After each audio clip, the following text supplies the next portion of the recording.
things kind of took a turn for the worse. So my mom, she did get married, and she was in an abusive relationship where she was fighting for her life at one point. She spiraled into a really difficult mental health situation where there was a lot of depression, anxiety, and just from having that traumatic experience. And so she ended up losing her job.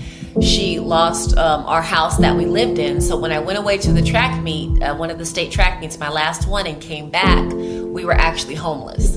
So I came back, and all of our belongings and property were actually in the front yard of our house, and we had to wait for the sheriff to come and escort us off the property. And my coach saw the potential. He's like, look, your goal is to get a college scholarship. I never forgot getting our stuff thrown out, years before. And it's like, man, I know I need to get my education in order to make sure that when I grow up, that doesn't happen to me. I had just graduated from one of the best schools in the nation.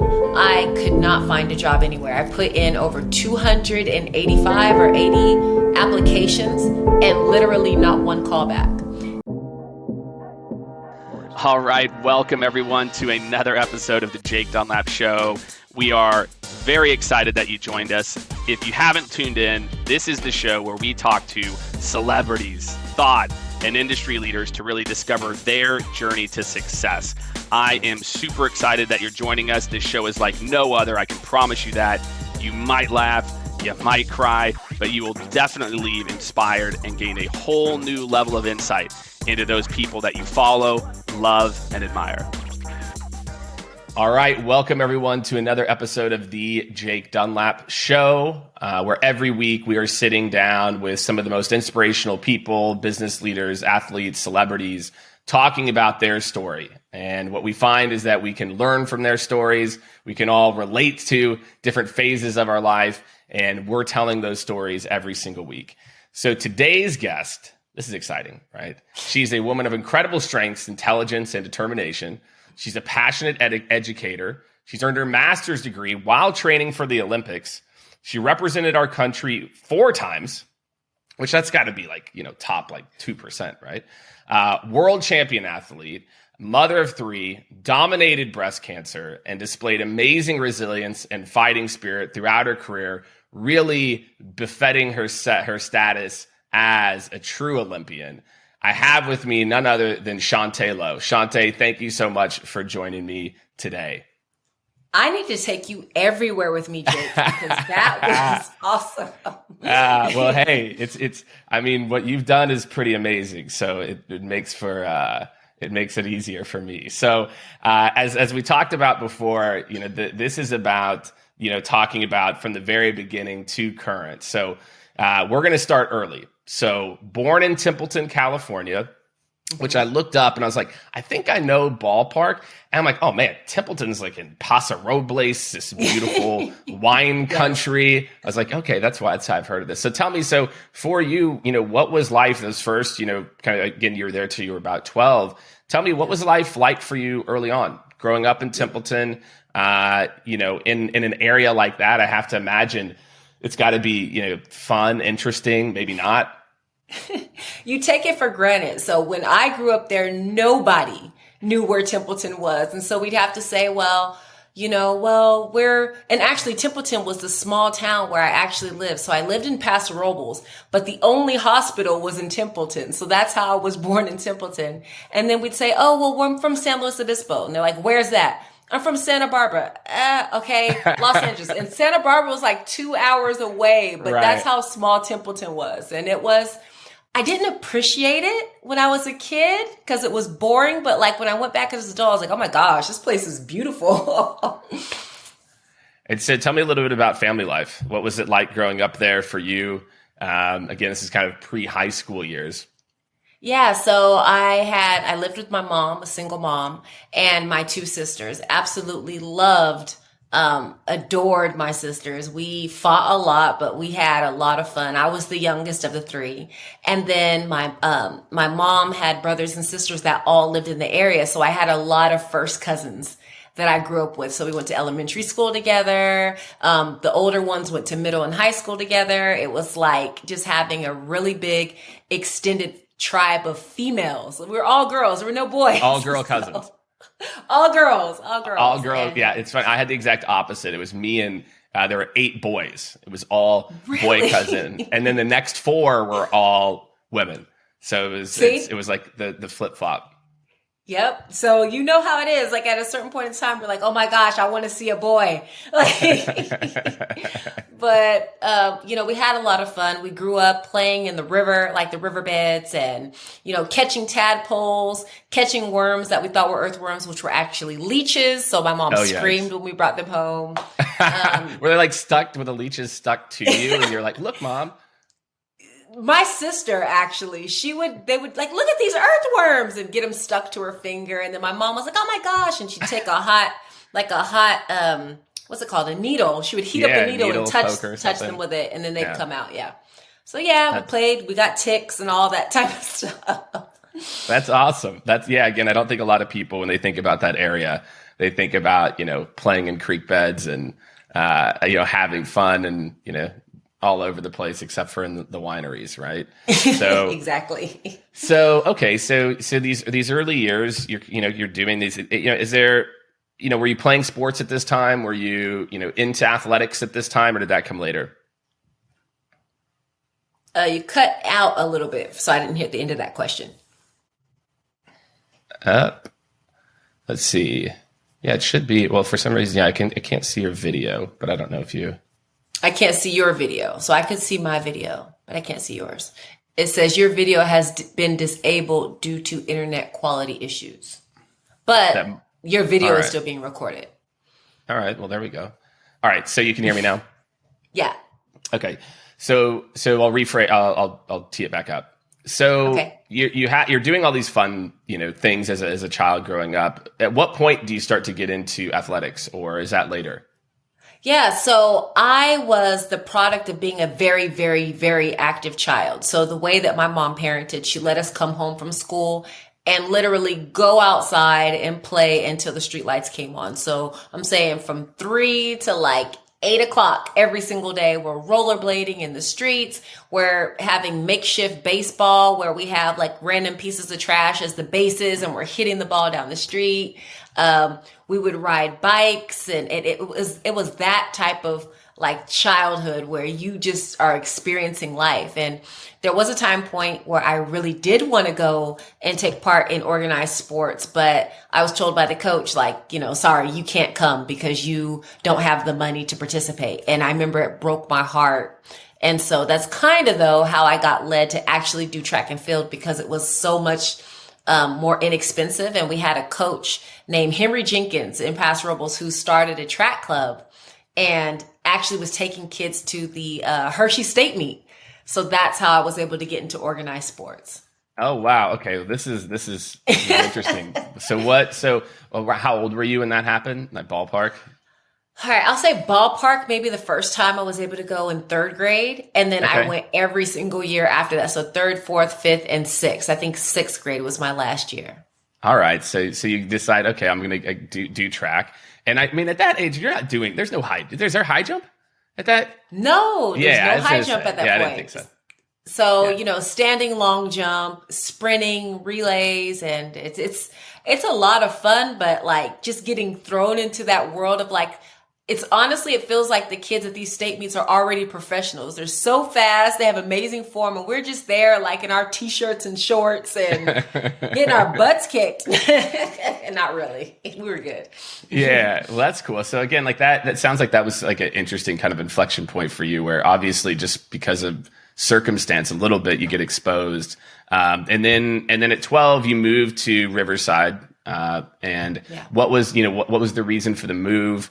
Again, and as you kind of go through junior high to high school, a lot of different, accolades and things that you were able to accomplish, but what was the reason for the move, and what were some of the things that you remember, in your first few years in Riverside?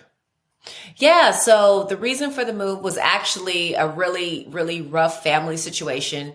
We, I'd always wanted to be an Olympic track athlete. After watching the Olympics when I was 4 years old, that was my goal. So when I'm running in the streets, it was with a purpose. Okay, one day I'm going to be in those stands. People are going to be cheering my name, That's amazing. Who was your athlete? Did you have an athlete? Oh, Flojo. Flojo. I was going to say it had to be Flojo. She was the only athlete I knew. I didn't even know anyone else. It's You're like, just, Carl it Lewis, was her. never heard of you, Carl. Like, Eventually, when I started doing my homework, I learned about Carl Lewis.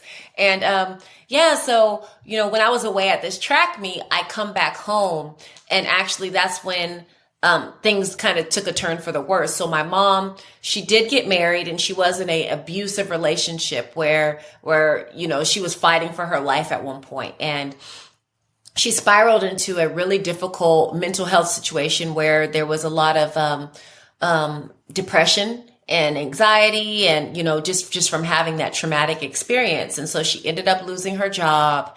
She lost our house that we lived in. So when I went away to the track meet, one of the state track meets, my last one, and came back, we were actually homeless. So I came back, and all of our belongings and property were actually in the front yard of our house.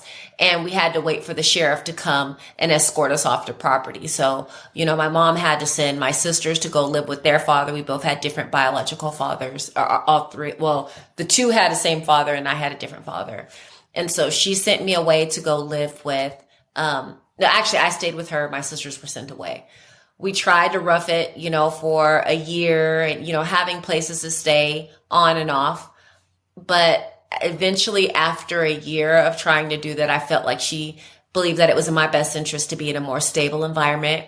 And so she sent me to go live with her mother down in Riverside. And I'm so grateful for that because my sisters were also there too. So, my mom was able to just have the responsibility of taking care of herself. And then, I was with my grandmother, but I got to spend a whole lot of time with my sisters. So that's how I ended up in Riverside. Yeah.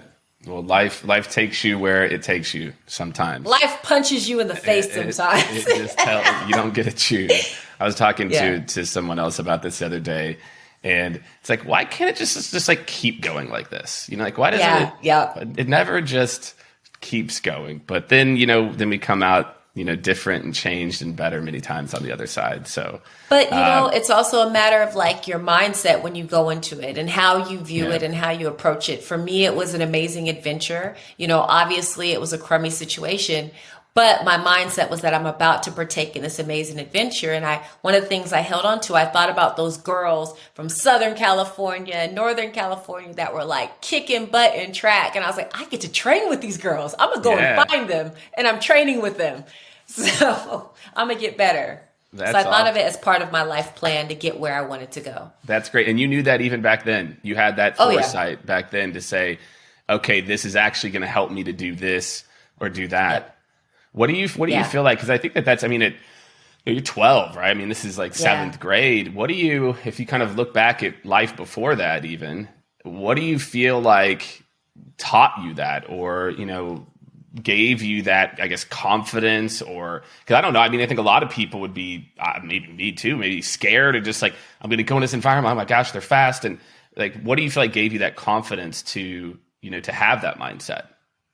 It started out with play at recess. So like, I'm the type of person, like I put targets on people's back, and not like in a bad way, but like, as far as like when I was trying to get faster in elementary school, I knew, let's say starting, I was maybe the 8th fastest. So I'd put a target on the 7th fastest person's back, and I'm like running with them until I'm faster than them. And I would just keep moving forward until I was the fastest one. And so I learned that, when you start by running with that person, emulating what they do, and then trying to find a way to improve upon it. And I've just done that in so many different areas of my life, in my education, in anything that I want for my life. I'm like a personal shopper, but I look at other people like, I want that. I want that. Little of that.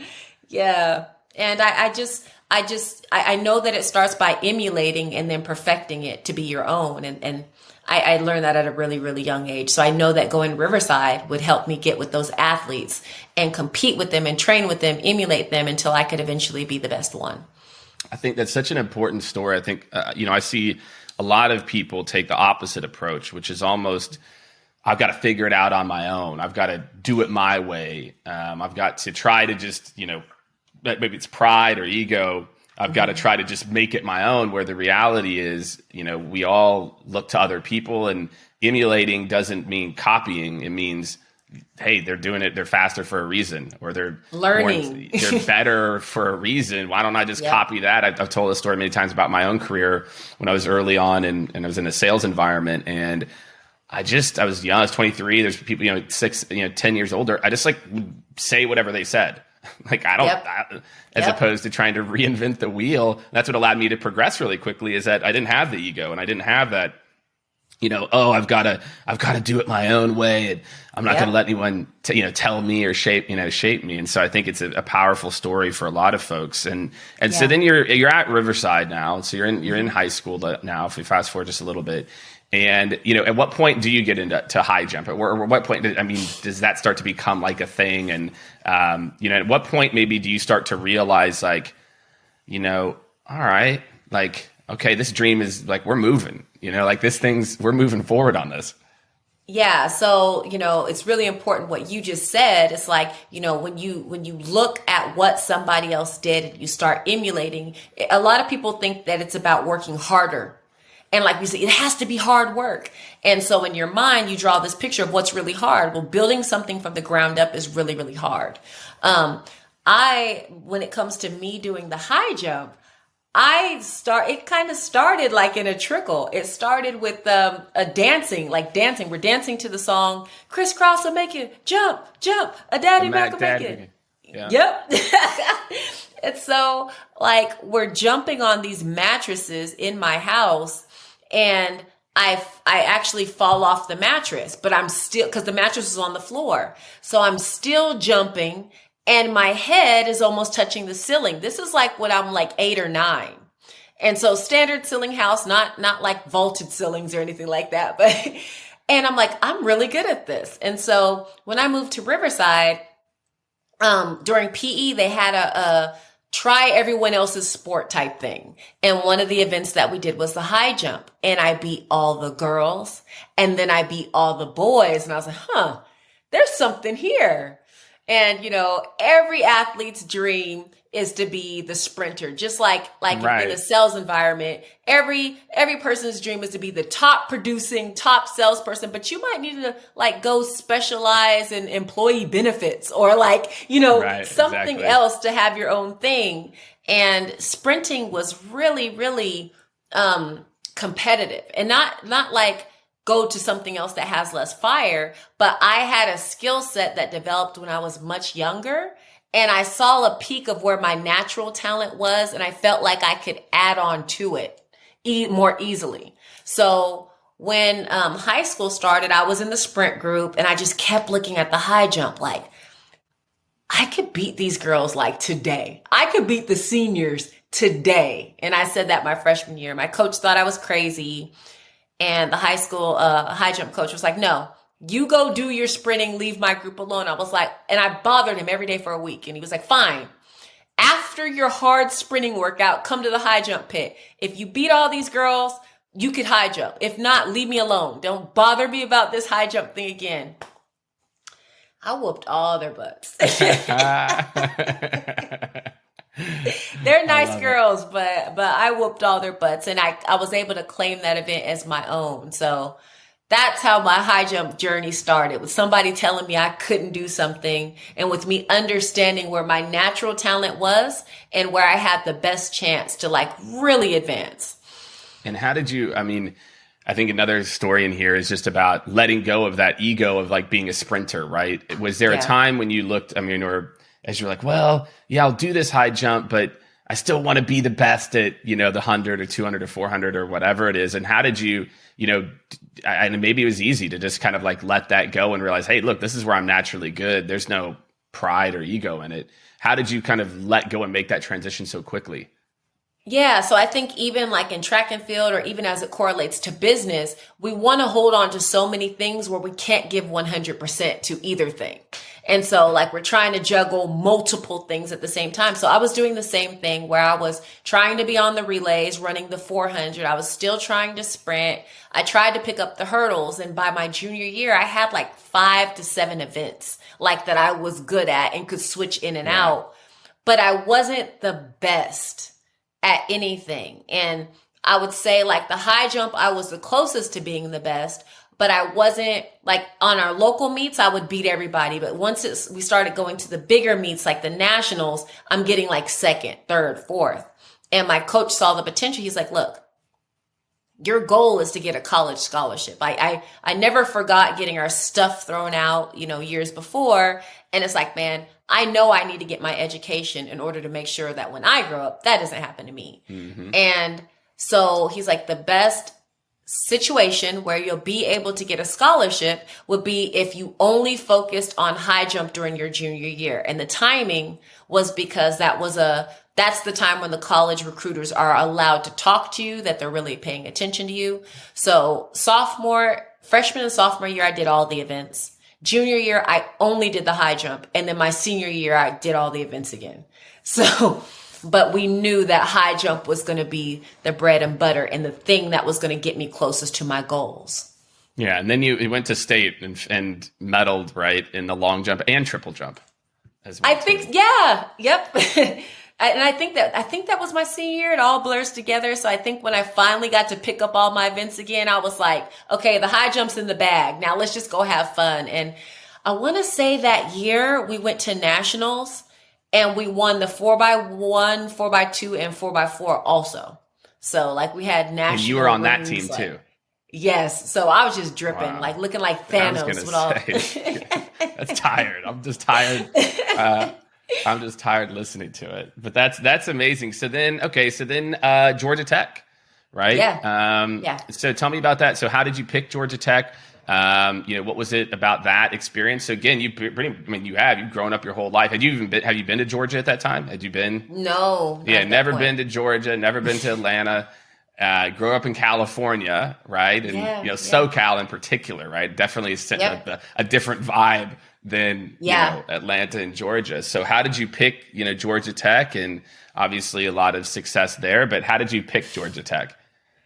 So it really goes back to what we were talking about. It's always been my goal to find people that know better than I do to get me where I want to go.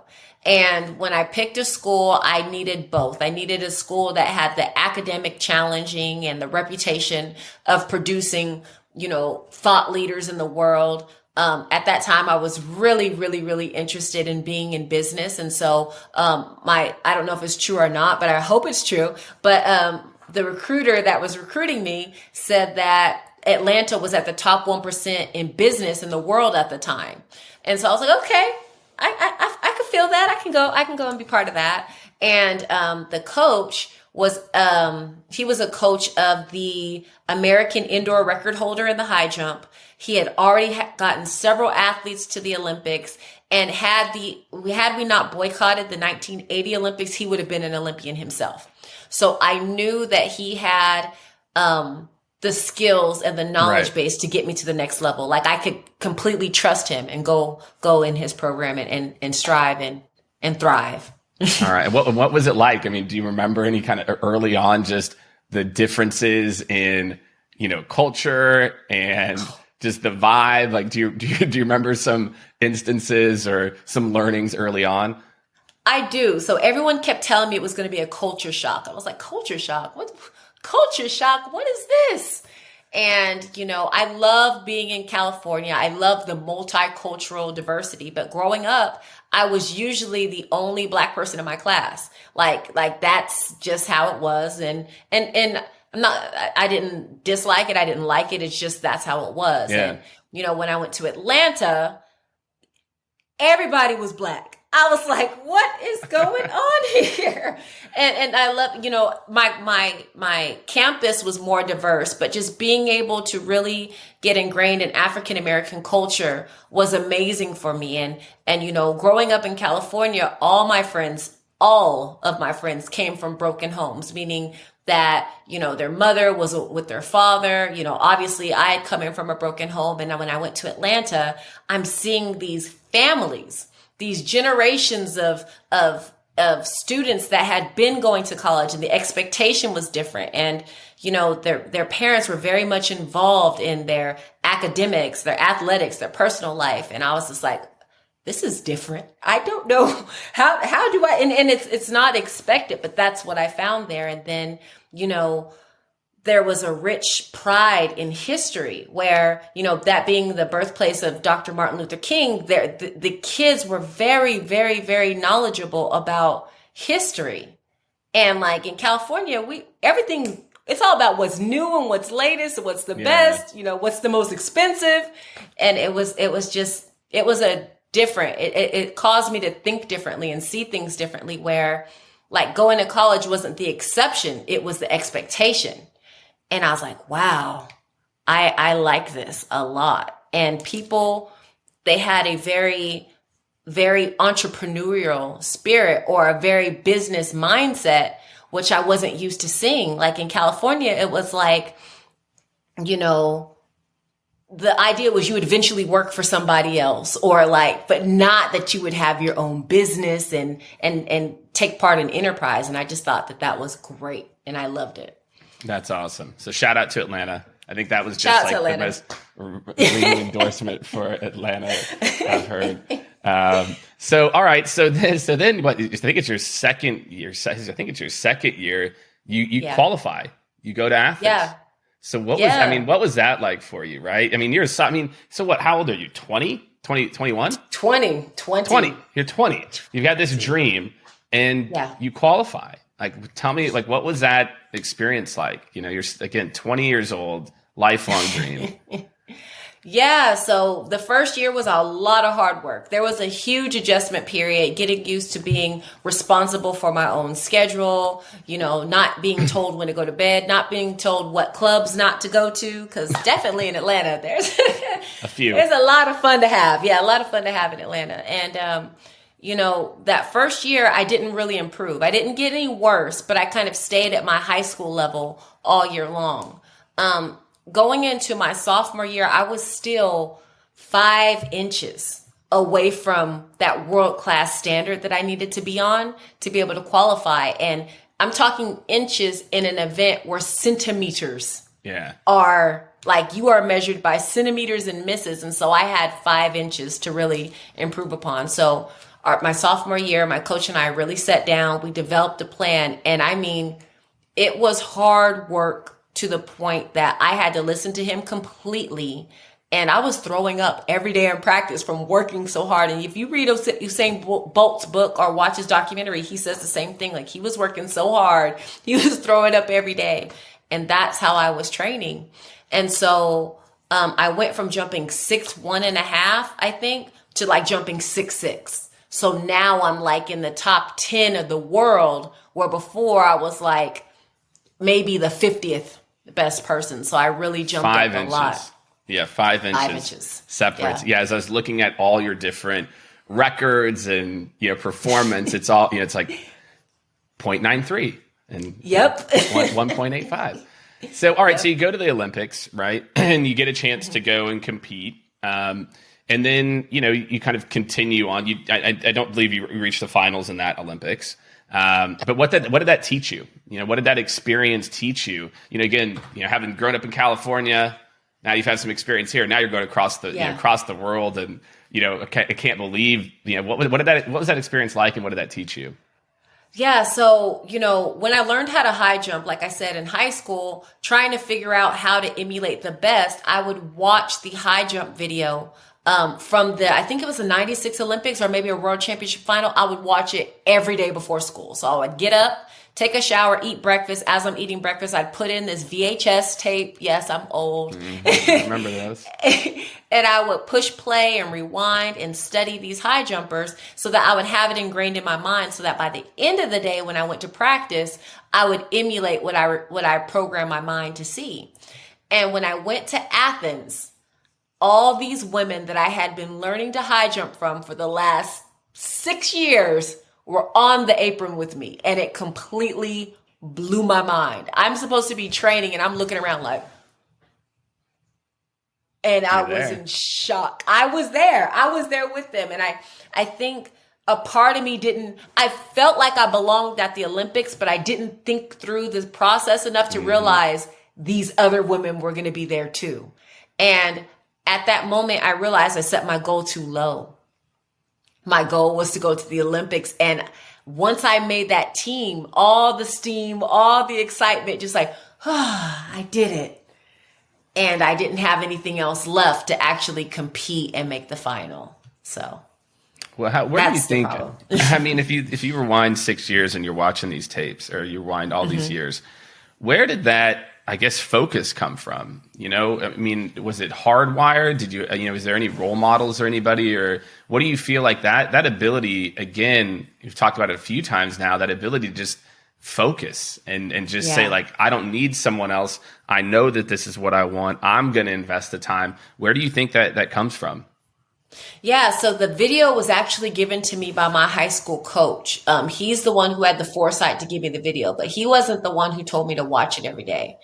I think that when I'm the type of learner where I see something, I could emulate it. So if you could understand the way that you learn best, then you could start giving yourself enough stimulus to be able to kind of take advantage of that learning style. So for me, I knew I was a visual learner, but I'm learning how to high jump from other high schoolers. So if I'm only watching other high schoolers, I can't expect to be a professional. And I knew I was going to have to be a professional. So I had to give myself a visualization that I could meditate on and think about and aspire to, even though it wasn't right in front of me. And I think, like, being in the digital age of information, if we could do that today, and that's what I talk to a lot of people about. I do a lot of motivational speaking. I tell them the same thing. If there's something that you want, find a way to see it. There's no excuses anymore. We have That's right. computers in our hand. So that's where it came from. That's yeah. And again, I hope that's really interesting. As a parent myself too, with the 7-year-old and the 3-year-old, I think about that a lot, about, what's the best way. And I guess, it's really trying to find what the best way is for people. And that's definitely applies to business as well too, where you've got a team of people and a team of leaders and a team of people where each of them have different learning styles. And that's kind of our job in leadership, is to try to figure out what's right for that person versus what's easiest, for me. Yes. So before we get to the next Olympics, so in the next year, and I believe it's the next year, you're able to go to the World Championships and place second behind, someone who I know is, a world strong record holder. Performer. Yeah. In this. So what changed, right? So we talked about before, what changed for you? I mean, literally 1 year later, you're placing second at the World, Championships. Yes. So I am a strong believer in hindsight is 20/20 vision, but only if you take that information and do something about it. And immediately after the competition, I realized, oh my gosh, I set my goals too low. And I was like, okay, well, that doesn't matter if I don't change something. And so immediately, as I'm sitting there watching the other women jump in the final, I set my goal for the next year. And it's like, no, next year I'll be in the final and I'm going to get on the medal stand. And so now, instead of just inadvertently watching videos trying to learn how to high jump, now I'm only looking at the champions. Okay, who got first, second, third? What was the heights of the people who got first, second, third? What is the measurement that needs to be jumped in order to make it to the final? And so I didn't even understand the process. Like at the Olympic Games, there's 30 women that are going to start the competition. Then there's the top 15 will move on to the final. So I need to know, okay, well, what's that height? So then when I started training, I would train because the competition is going to be 2 days apart. So I would train one day where I jump very high, and then I would have to come back 2 days later and jump higher.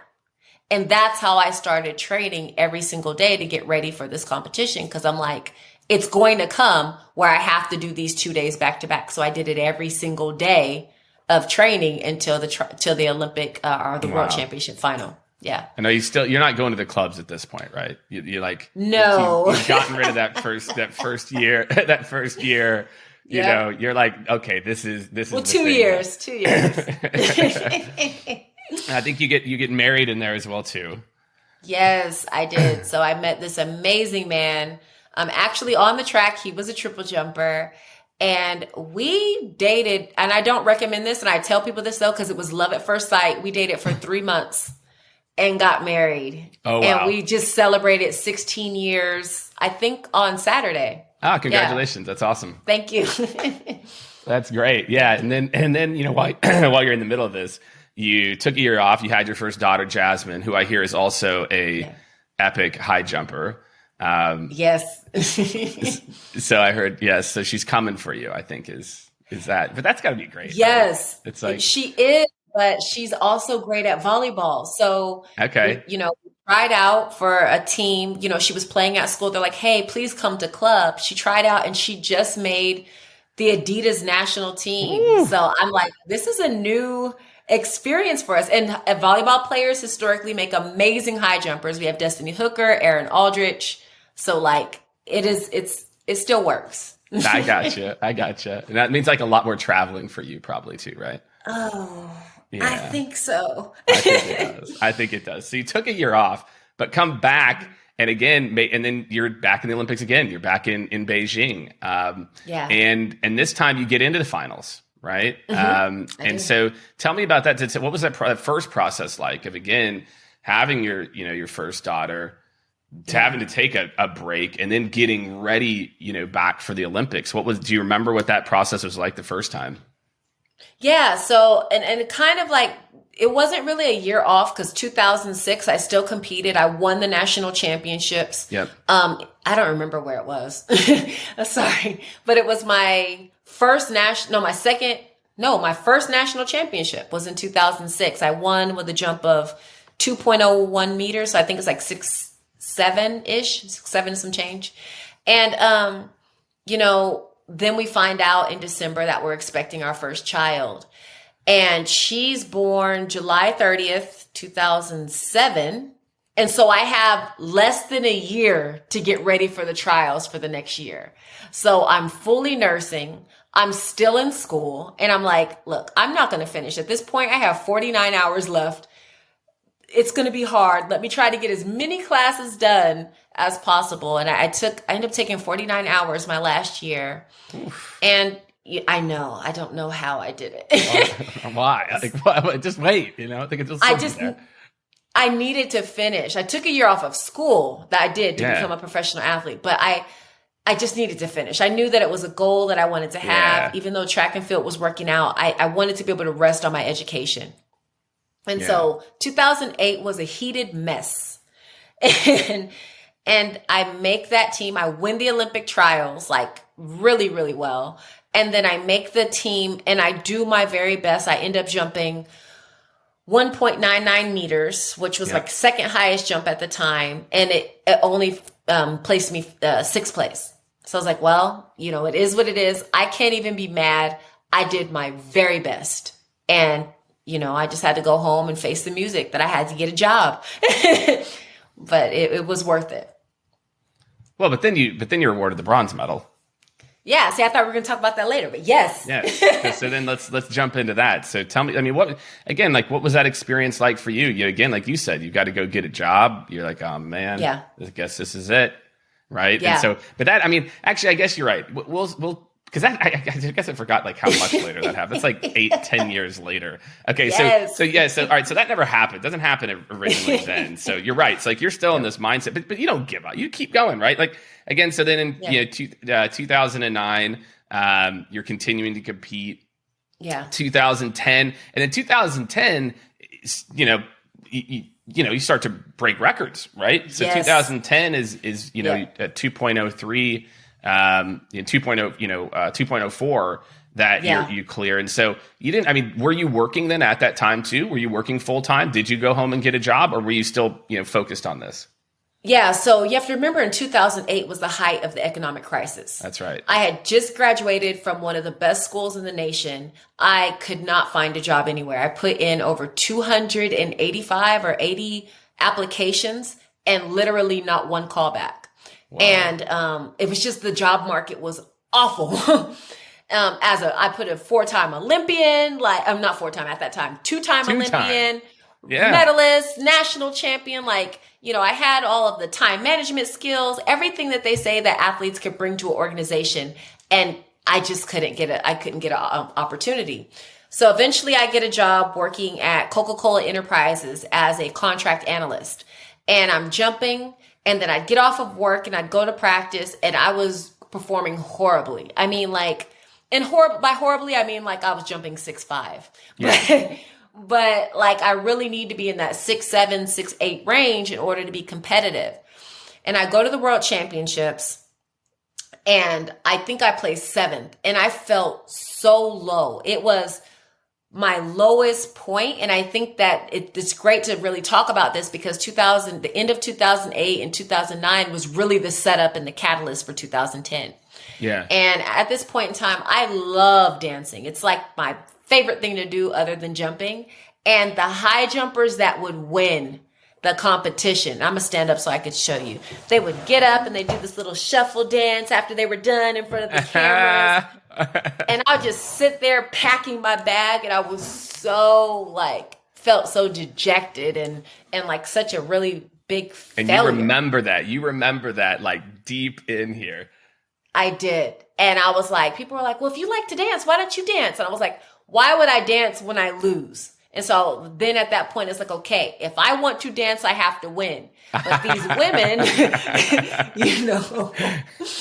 And so I was like, if these women are winning, they're jumping, the heights that they're jumping would be our American record. They are literally jumping like the 3rd, 4th, 5th, and 6th best time in the world history in high jump. So I knew that that's the level I had to be at. So going into 2010, I quit the job, and I was like, look, let's solely focus on track and field.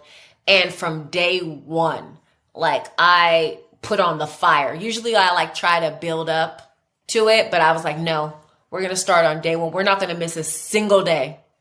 And that's where we ended up breaking the American record twice, with a 2-year-old baby at the time. So, yeah. That's awesome. And so, 2010, things are going well. 2012, World Indoor Championships, right? That was your first World Championship. Yeah, so you forgot 2011, I had another baby. That's right. I forgot Aurora. I'm sorry, Aurora. I'm sorry. 2011, second daughter, Aurora. I've got it. I've got it right here. I've got it. Don't worry. I got you. No. So, yeah, so that's what made the World Championship so special. In 2010, I got an indoor bronze medal. I believe there was no World Championships outdoor in 2010. So indoors at the 2012 World Championships. Is that when I won? I don't remember. Maybe I didn't. I don't remember. Yeah, 2012 was Istanbul. Okay, yes.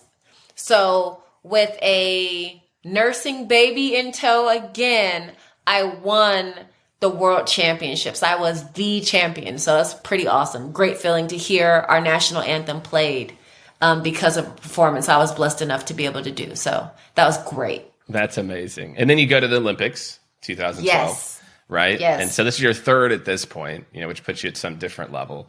Also in 2012, I think this is 2012. So you go to the Olympics, right? Again, have a strong finish, make the finals again, finish in 6th place, which is, pretty amazing. But is this also the year where you earned your master's degree in mathematics education, of all things? Yeah, so, the sting of 2008 still hadn't left me. And I knew that, going into the 2012 Olympics is if you don't medal, realistically, those amazing endorsement opportunities don't really come. And so I was like, okay, I want to be set up. And I plan to start working after the 2012 Olympics. It was at this point, it was very difficult to have 2 kids in tow. My husband's amazing and he's always there. But for us, it was still really, really difficult. So I wanted a backup plan. And I want to say I was retiring. I was like, I'm done with this. I can't do this anymore. No. And, I really have a passion for kids and education. So I started pursuing a master's degree, a master's of arts in teaching mathematics from Western Governors. I'm not sponsored by them, but seriously, they are an amazing school because they allow you to go at your own pace. And it's it's kind of like a content-based educational plan. So the knowledge that will benefit you, meaning that if you have experiences or knowledge of whatever degree program you're pursuing, it helps you. So I did that. I was on my computer, on the way to practice, writing my papers and all in the same year. What? Same year. How could you? 2 kids, Olympics, world champion, getting a master's. 2012 is a good year. It was a lot. It really was. So then you get a job. You're teaching trigonometry. Yes. Have your third child. Oh, I didn't skip over the third. Yeah. Well, he was after. Then we got Mario. Yeah. Yep.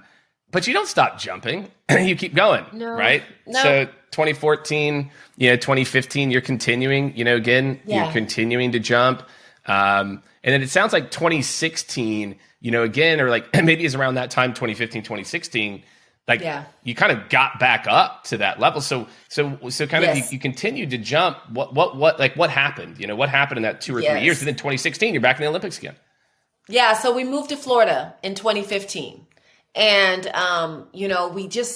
we needed help. At that point, we were outnumbered. We had 3 kids. And, my mother-in-law and father-in-law lived in Florida. They're amazing with our kids. We just needed help.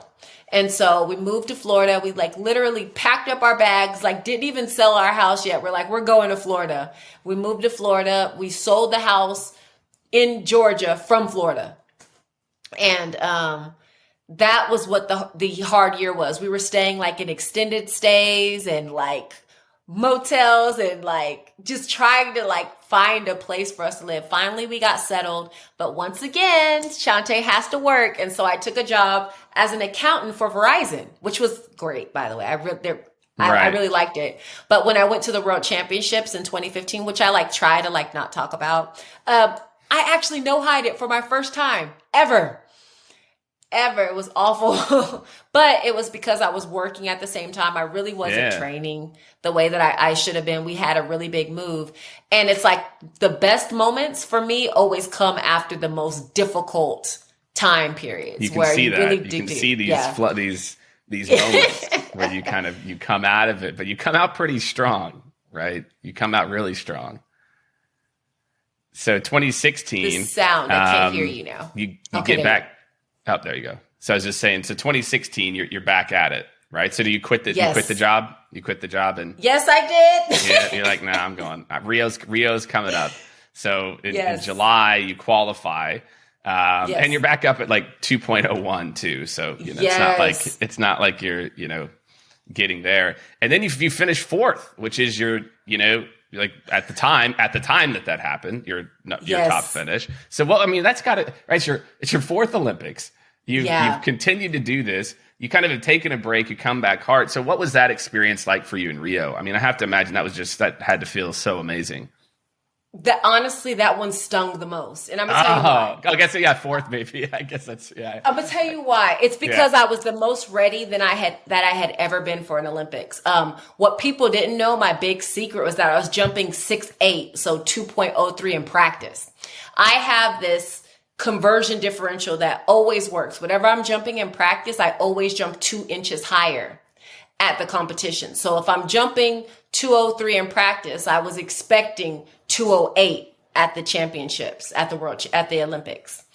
What happened was when I went to the US Olympic trials, I jumped 2.01, but I stopped jumping.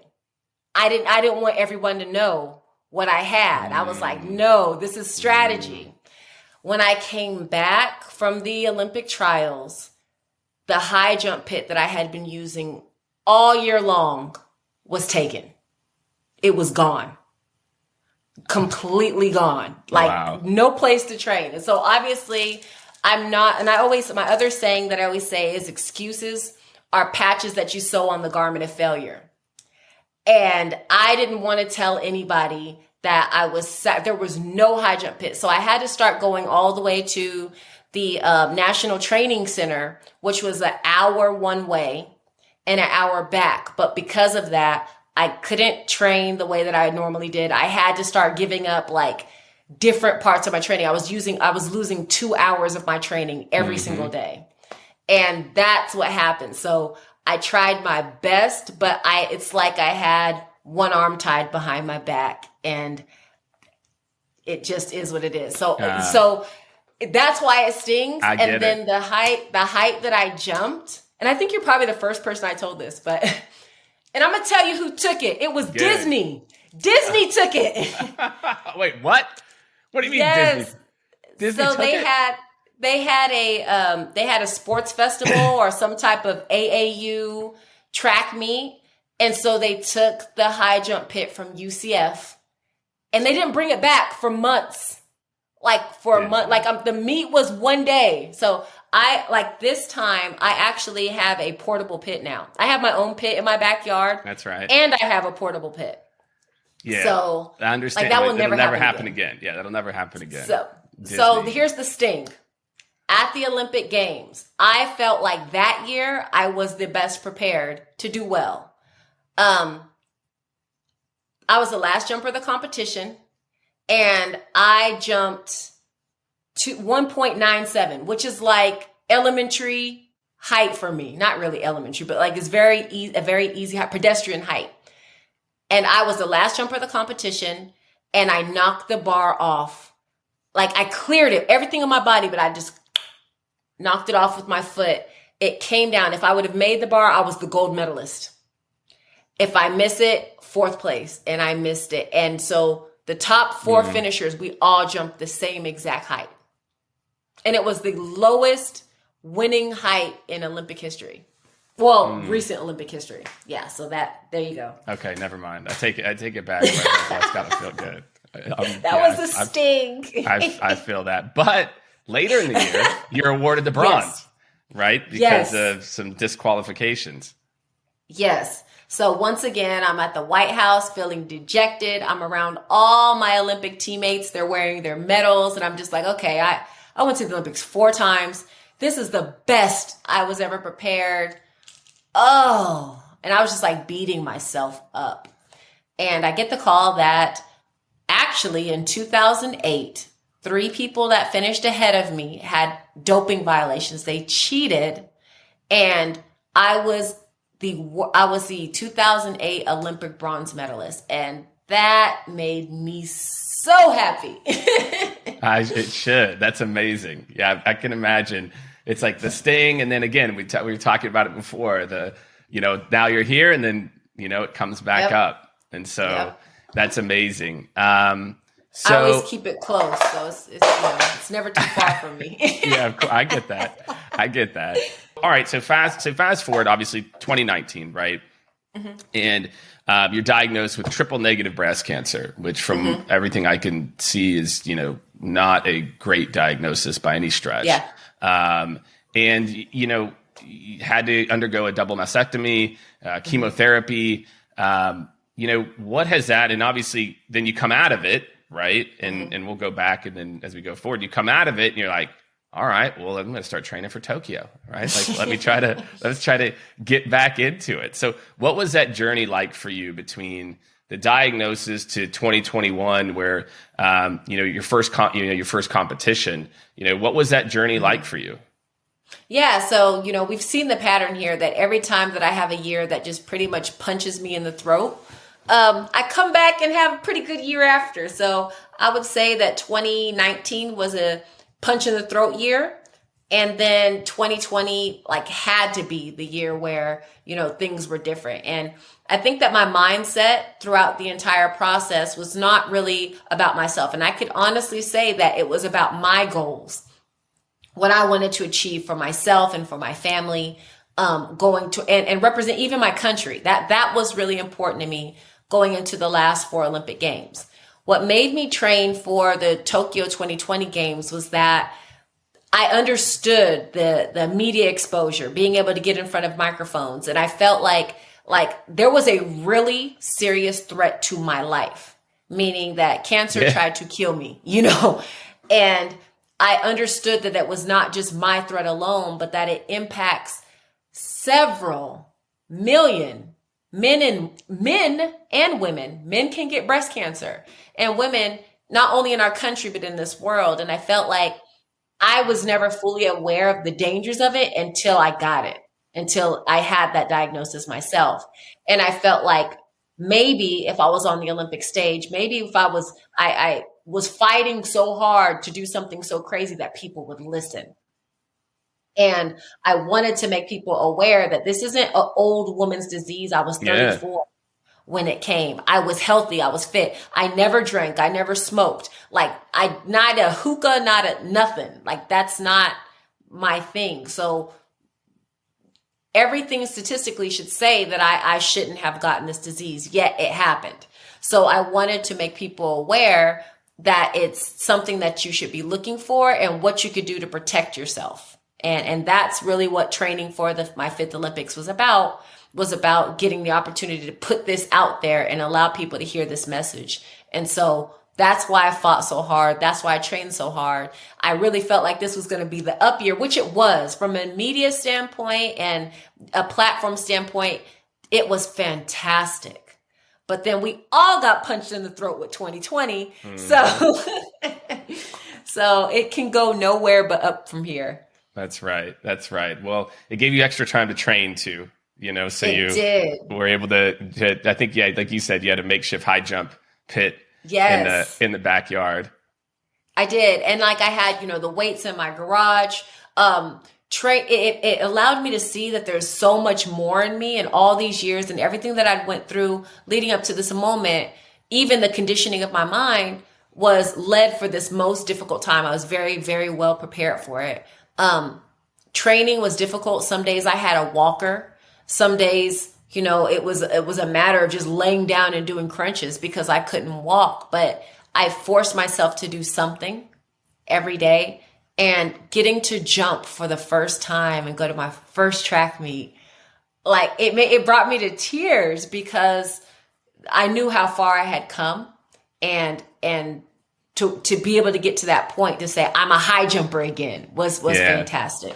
That's amazing. Well, look, it's again, your whole life and journey has been, I think, just a great inspiration for hopefully a lot of people listening, where they can understand how to persevere and to be relentless and to, continue to persevere. And so I have to ask, what's next, right? So you've had all these accomplishments. And maybe for you, you're not satisfied. I can imagine just from talking to you I don't think you're satisfied with where things are. What's next for you? What are you really excited about? I think it's amazing, again, to be able to use your platform to bring awareness to this and to be able to talk about, breast cancer and its impact on people, and, raising awareness to where hopefully people, go get checked that may not have gotten checked, or, take it more seriously, and, or maybe are able to support those around them that might be going through it.